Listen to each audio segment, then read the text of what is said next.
Once upon a time, two boys grew up playing hockey in the village of Terrace, British Columbia. One of them went on to play in the National Hockey League. The other became a comedian. Now, one flies planes and coaches youth hockey. The other is still a comedian and owns newsstands. This is their podcast, Enjoying Orange Slices with Jeff and Ian. Hello, Jeff.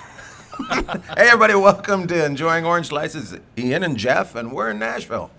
Yeah, here we are. This is a little bit better than what we did in Cobble. We tried to throw that one at you, but today, coming at you live. Not live, but we're live. Panicked. You shot the puck in the corner.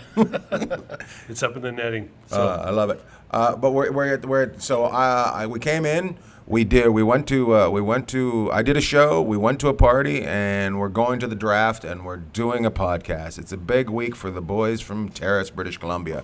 You want to tell them what we did first? Well, we flew in and met each other around the same time, so that was big. We had no idea we belonged from here. We always thought we were from here up, but we were always seeing each other's bottom halves. That's awesome. Yeah, so Nashville, great city for those of you who haven't been here. It's really cool actually here. It's nuts. There's a party on every building, never mind every corner. So it's not just the corners, it's like all the way in between the corners too. It just goes and goes and goes. Yeah, so it's a cool city. Ian came in, did a big show. Everyone loved him, and you got to meet Laura from Little House on the Prairie. That was fun. That was a fun time, and we got to see Robert Hartman's new house. That was fantastic. But what we last night we did a show. I came in, did a show at Zanies. It was a lot of fun, and then we went to Zach Whitecloud's Stanley Cup party, which was on the roof of Dirk Bentley's. Yeah. And it was insane. Tell them. Yeah, so we came in to do the big show. Obviously, the drafts here, the NHL drafts here in Nashville this week. So came in, Ian did the big show. He's like, "You want to go to the draft?" I'm like, "Sure, let's come in and do a couple days in Nashville." So that's what we're doing. We got invited out of the blue to an impromptu party that Zach Whitecloud, one of our favorite Vegas Golden Knights, threw for the staff. So for the scouting staff, for the front office staff, and the coaches that are here with the Vegas Golden Knights, so the front office staff and the scouting staff could get a little bit more time with the Stanley Cup, because once the Stanley Cup gets handed out, they go and engrave it here in the next week or so, and then it starts going around to all the players, and that pretty much takes up all the summer. So some of the staff that work so hard behind the scenes won't get a chance to have it with their family. So last night, our buddy Millard is the way the reason we got to go. Millard said, "Hey, come." He came to the show and he said, "Hey, come with us to this." So we went to it. But did you notice the funniest thing that was going on there? Did you see the guy walking around in the Toronto Maple Leafs shirt? Yeah. So we're at the Vegas Golden Knights Zach Whitecloud party there, and of course there's a Maple Leafs fan walking around with his Maple Leaf shirt on. Yeah. So that was great. He definitely stood out like sore thumb. But my favorite part, and I'm glad you brought that up, my favorite part about the night, other than getting a chance to be at the party with our new good friend Whitey, goes that's how he introduced himself to Ian. He goes, Whitey, and so great guy, this great young man. But we're looking at the trophy, and Millard comes up to us, and when they brought the trophy up, some people thought it was a NASCAR trophy. Oh my God, I forgot about that. I'm like, come on, Nashville, come on, South, let's go. South. It doesn't matter how big the game grows, it'll never have wheels. It will, you know what? Unless they're transporting it somewhere. So that was my favorite story from last night. There was a lot of them, but my favorite story from last night at that party was Jeff was over talking to Whitecloud. This is gonna be in bag, humble brag. So you're over there talking to Whitecloud, and you come up to me and you go, "Oh, he's a fan." That's what he said. He says to me. So Jeff, I know you guys know this. Jeff usually makes me feel bad about myself. so I just instantly thought he was like he was throwing it in between my ribs and trying to separate them. And then Whitecloud came over and goes, "Hey, were you in the movie MVP too? And do you remember that? Yeah. And he I goes was like, what? And I go, what? I thought you had told him. So, and then we started talking about it. He goes, I used to watch that all the time when I was a kid. And I'm like, how old were you? About 12? He goes, I was 8. I go, really? He goes, you're so old. That's what he said to me. I was like, oh man, I'm getting taken down. But apparently he likes my stand-up too. So that's all the talk about me. But let's talk about hockey, because that's what people are tuning in for. There's been some trades already. Do you think there'll be many more trades before the draft? Well, I don't know, but I did have to slip Whitey a 50 to go over and go through that whole spiel with his favorite comedian. So I will say this before we get into trades.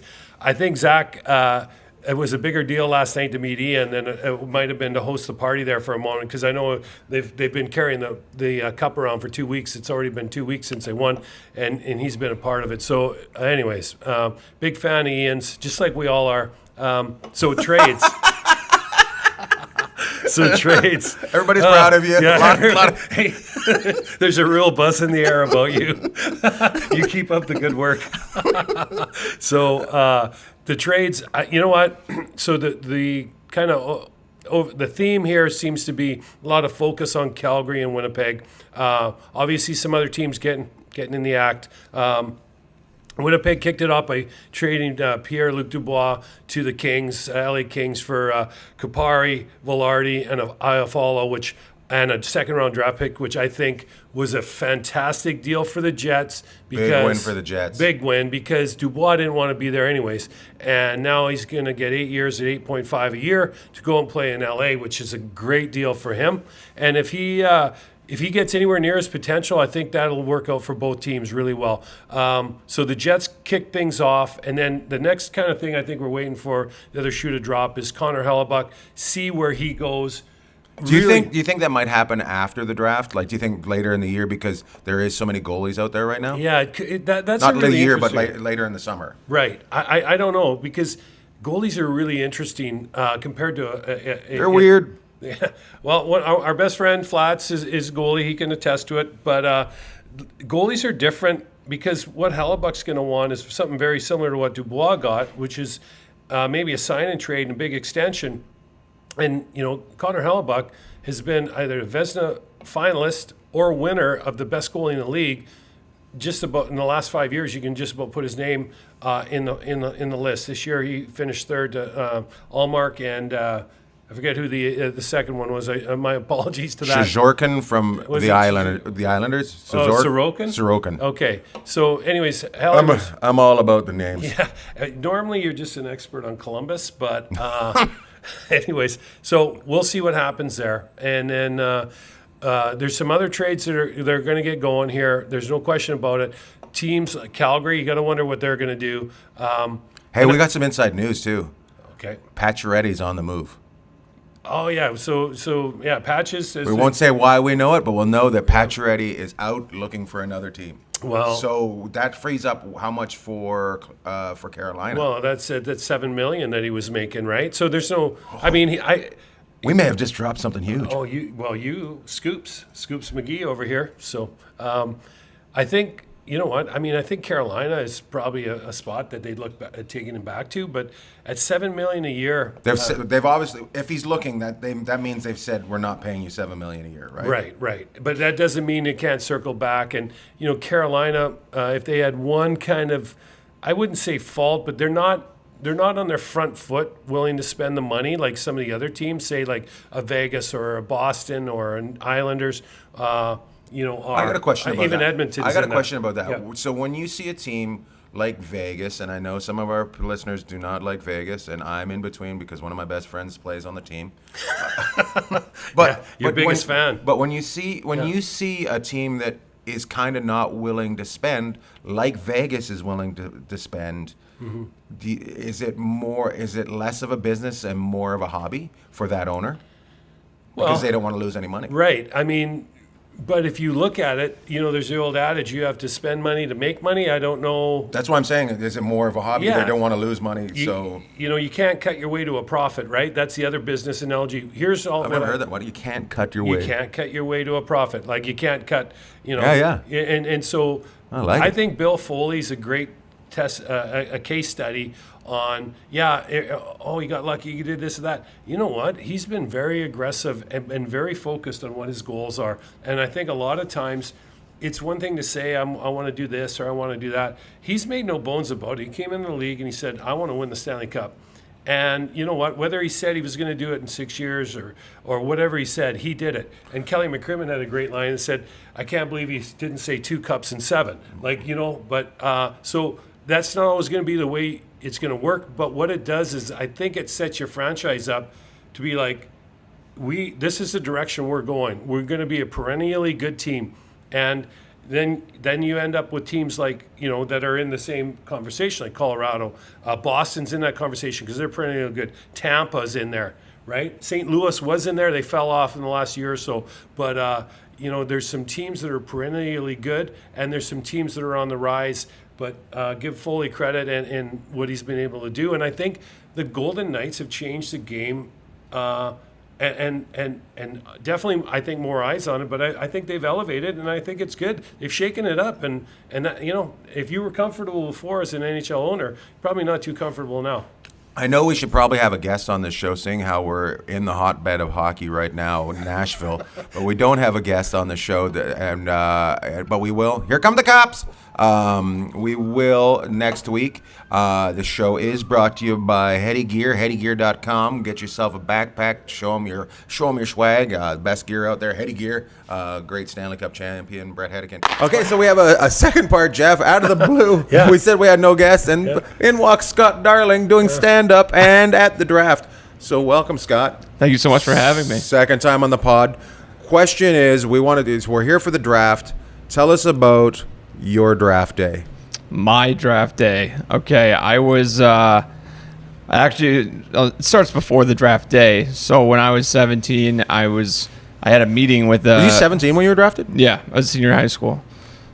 So I was 17 turning 18, and I had a meeting with a scout for the Phoenix Coyotes with my agent, and we went to an RPI hockey game, and I got up and I went and I got 3 hot dogs and the biggest Coke that you could possibly get. And I came and sat back down. I'm just scarfing the dogs watching the game. And he got up to go to the restroom. My agent looks at me and goes, "Are you fucking kidding me?" He's like, "That's this is your future. Clean it up." He made me throw away my food and my soda and all this stuff. And then the Phoenix Coyotes drafted me.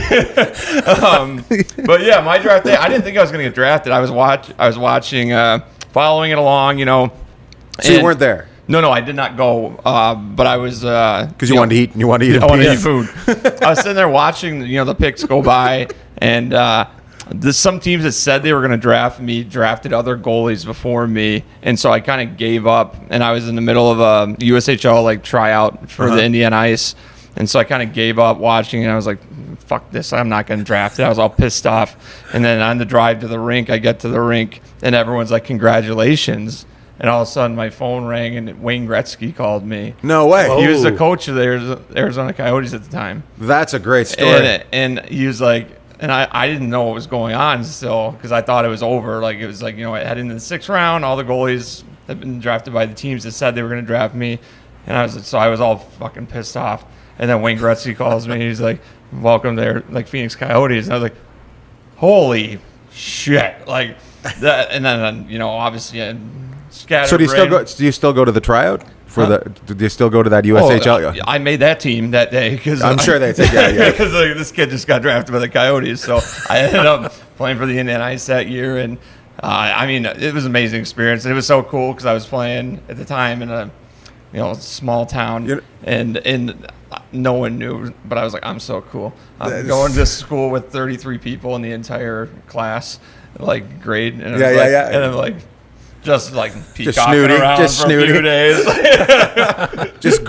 Oh my God. So the lesson learned is don't put your hopes on everything, but at the same time, don't get mad because Wayne Gretzky might call Yeah, you. because Uncle Wayne might call you. That's a pretty good story. Yeah, so that's my story about getting drafted. So Oh man, put that down, people. Don't give up. Wayne may call you. Wayne might call you.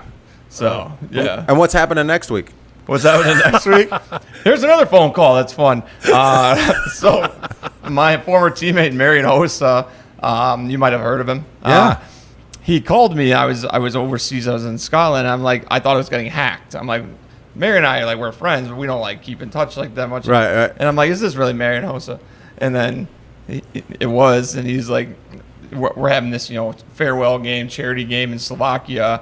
I'm flying all my old teammates out, like Zetterberg, Bondra, No way. Lidstrom, the Sharp, Oduya, Jomerson, all the guys that we played with are coming over. He's flying us all out to play in this one game. Best name ever, Johnny Oduya. Yeah, Johnny Oduya.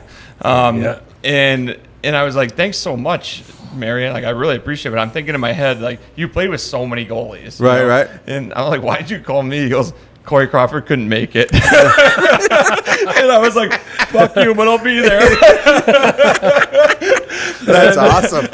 I haven't skated. I haven't played goalie in like, year and a half probably. No way. And so I'm You're like, gonna shit, I got to go get some like skates in this week. You got to stretch. I got to get like equipment and like, That's awesome. But yeah, Corey Crawford couldn't make it. Fuck awesome. you. And where's that game? This is in like Trechin, Slovakia. So if you're over in Slovakia, If you're in Slovakia and you want to see like Jaromír Jágr, and I love how I talk. Jágr's like playing in that? Yeah. Everyone's playing it. Like the lineup is nuts, man. And like That's awesome. I don't fanboy out about hockey people like Zetterberg. I've never met Zetterberg. That'll be and he's cool. probably gonna score 18 goals on me. So and you don't care, you'll shake his yeah, I hand don't after care. everyone. Yeah. And also Exactly. like it's Jarl Halak and Peter No way. Mrazek are the other goalies.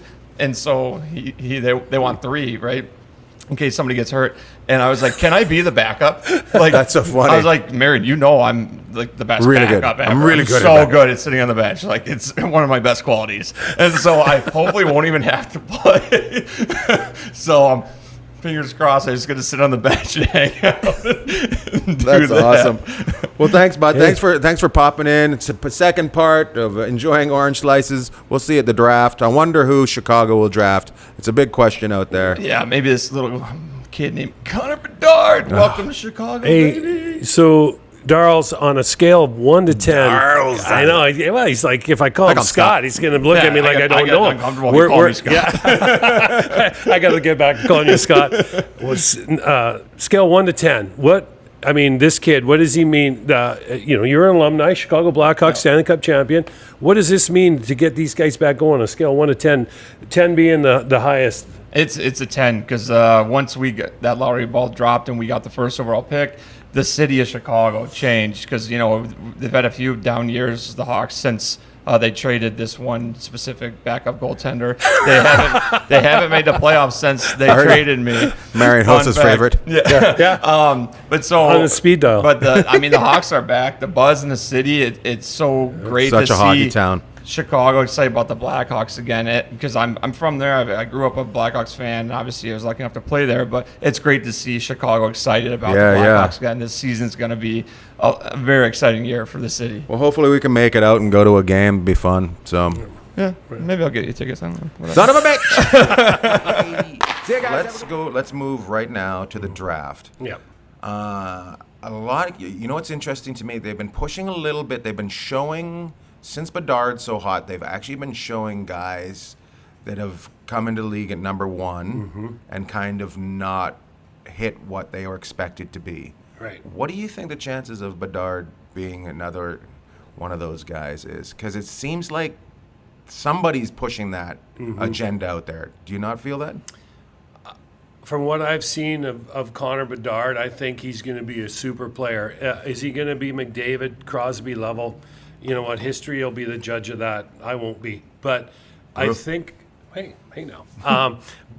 But I mean, don't you think when you watch this kid play for Team Canada and you watch him in the Western Hockey League, he is dominating. And one of the things, he's not the biggest guy, but neither is Sidney Crosby. But their legs and their balance and their strength and their lower body is epic in this game. You watch Sidney Crosby play, he can hold big guys, 6'4", 6'5" guys off him, no problem.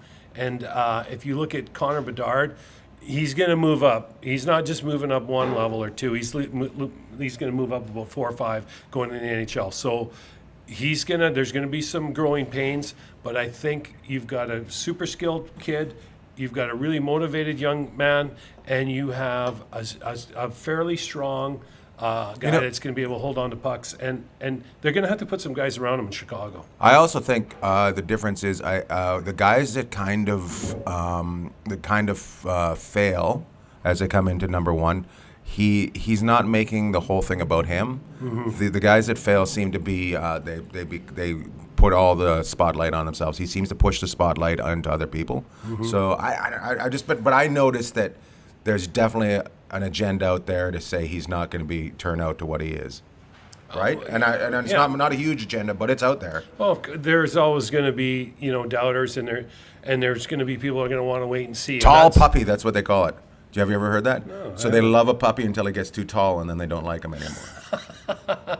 Well, right? Yeah, I don't know how, I don't know what kind of player he is as far as, I think 50, 60 points next year is kind of where I think he'll end up.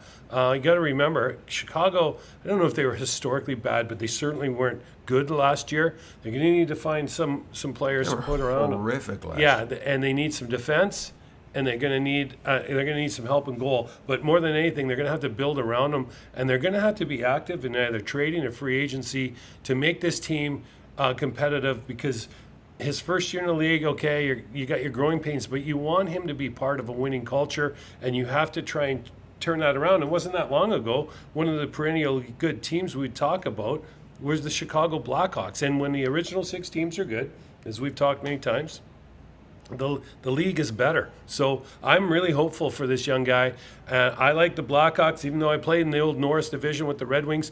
Love Chicago as a city. I just think it's going to be really good. And he, if he gets it going, the United Center can be a really intimidating building to play in. And so if the fans get behind this, he's going to sell out to start the year. Fans get behind, they get some wins at home. Who knows? I mean, nobody thought the Vegas Golden Knights were going to do anything in their first year.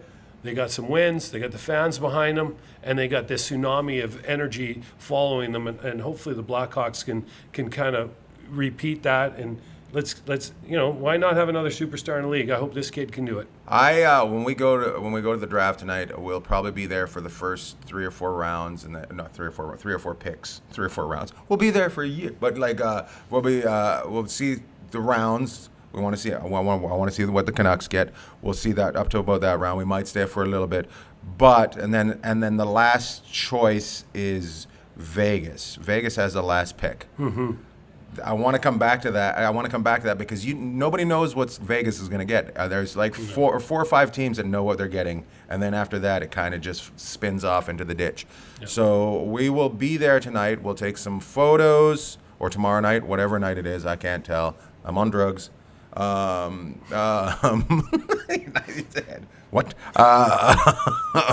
So I knew there was something going on. But we won't be, but what something that I look forward to seeing, and this is going to sound weird, but I look forward to seeing these guys that drafted, some of their thighs and asses. Because the first time I ever seen Crosby's ass, I was just like, what is that? So, and it wasn't naked, it was in a pair of jeans, and I was like, I couldn't believe they have ass jeans like that. But it's impressive. Did you work out? Yeah. I go, how much do you bench with your butt? Well, I think that's... Otherwise known as a squat. It's funny you bring up a really interesting point. Like, what these guys, the training and the resources available are so much different now. Yeah. But I remember when I first walked into a training camp, and we had college guys, NHL guys, and us junior guys. And all us junior guys looked like we hadn't eaten in about 3 weeks.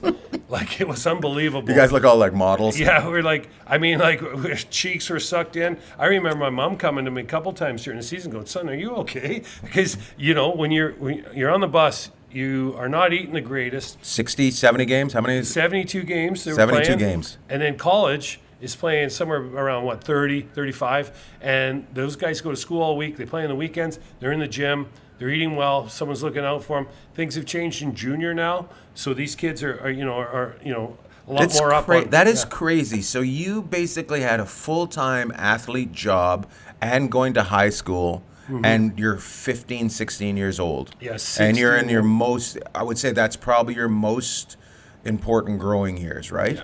Yeah, I mean, I remember when we played in Kelowna, we'd go up and Surprising anybody from the West, like the juniors, makes the NHL after having to compete with all that. I think a lot of it's just the drive and sacrifice, really, and that's what I think you'll see tonight or tomorrow night with Connor Bedard. Is you're going to see a guy that gets drafted first overall because of drive and willingness and sacrifice, and this kid is wise beyond his years, and I do believe that. Junior hockey, as far as Western Hockey League, Ontario League, Quebec League, has started to kind of close the gap because they've had to. I remember years ago, we were in Kelowna, go up and play Kamloops. After the game, we'd get $5 to go to Arby's. That's what that's what That's what we're getting when we were playing Pee Wee. Yeah, I know. I mean, we were eating better when we were 12 and 13. Got to drive home with your parents. Yeah, but I mean, a lot of it too is the billets that the junior players stay with. They're They're fantastic. Do they pay the billets for you guys to stay with them? Yeah, but I mean, as much as the kids eat that are teenage So they're kids, not making money. They're not making any money. They're doing it to help out these young guys. And Cap and Gene Rieger is where me and Terry Zapperzan stayed in Kelowna for years. Then Bob Baker, Bob and Cammie in Portland. These people were like gold. They treated us like we were close. We were family with them, and we still keep in touch. And with we need to talk about that. We should probably get a billet on the show. Yeah, that would be a good interview. Yeah. So we're gonna wrap it up. So we're coming to you from Nashville, the Stanley Cup. What did I call it? The Stanley Cup draft. The Stanley Cup. The Uber driver was confused. He's like, "What?" We're here for the Stanley Cup draft. Well, that's okay. Most people think the Stanley Cup down here is a NASCAR trophy. Who's Stanley? Well, you and Bedard, you and Millard kept calling it Stan's trophy last night. And I was like, "Who's Stan?" I couldn't figure out who Stan was. Let's talk real quick what we got coming up. So last week we've spent a lot of time together in the last couple of weeks. Friday we went down. We got T-shirts. T-shirts will be coming out in the next couple of weeks. So if you want to get an order in quick, send us a message and say, "Hey, we'll figure it out." We got probably about 100 T-shirts, so those will sell quick. If you want to get those, tell us who you would like us to get an interview with, and we'll try to get an interview with them. Let us know if you enjoy this more than Zoom, us hanging together in the same room, because maybe one of us can fly someplace and meet the other one. What else? Anything else we want to ask the people? I think we got to tell them next show. We'll tell them about our day trip together down to downtown Los Angeles. Downtown Los Angeles. Fun. I took Jeff down there and he had a good time. Any shout outs? You got a shout out? Yeah, actually I do. I'm going to shout out your our biggest fan that you didn't even know you had. Bunch of stuff, but Zach Whitecloud for hosting us last night at the party for the VGK scouting staff, coaching staff, and the front office people, including us in that, was fantastic. So a shout out to Whitey, and one of our favorite young defensemen on the Vegas Golden Knights and in the league. Nice. My shout out is so my mom's back home from getting her surgery. She got her new valve in her heart last week. She's home, doing well, getting better. So I want to thank my sister. My shout out is for my sister for taking care of my mom while I'm running around being stupid, getting to do this. And I'm not even looking at the camera, so it doesn't even. I'm looking at that one over there. So yeah. So shout out to my mom for being well. My sister for being so great. The doctors and nurses that took great care of my mom while she was down there. Medical, it's just insane. It's so good. So thank you so much for that. Big shout out to Judy, our friend who came in and stayed with my father while everybody was out of town. So love to all. Love to all.